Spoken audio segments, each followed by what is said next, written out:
Magandang araw mga katambay, dito tayo ngayon sa ating munting manukan. So ipasilip ko lang sa inyo ulit yung aking dumpo chicken na nabili, no.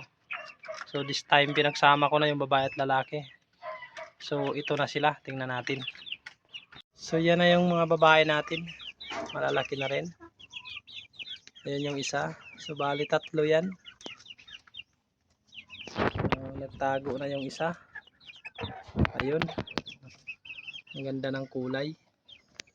So bali 5 yung nabili natin pero 7 yung nandito.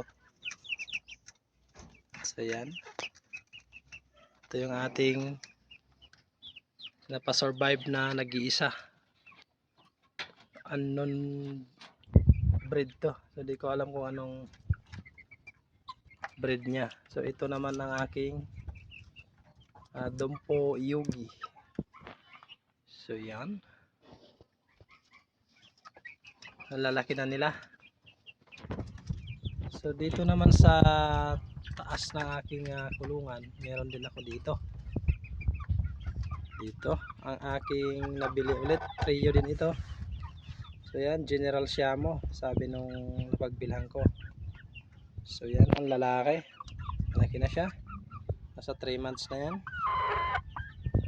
So quality, malaki. And then yung mga babae na kapatid niya, malalaki na, pero ito ang laki na talaga. So ito,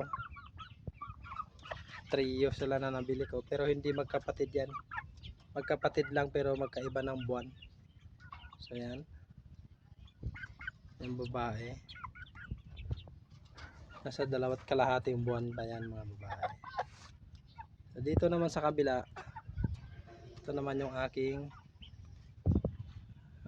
Dumpo Tanaka naman ito. So ito, nasa 2.5 months na rin to, nabili ko rin to, trio. Yan yung lalaki, yan ang magkapatid.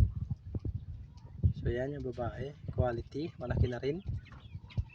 Yung isa na trio nandun yung sa baba, nakasama yun sa 7, dahil hindi ko pwedeng pagsamahin dahil matapang yun. So ito yung ating Dumpo Tanaka, quality, malalaki.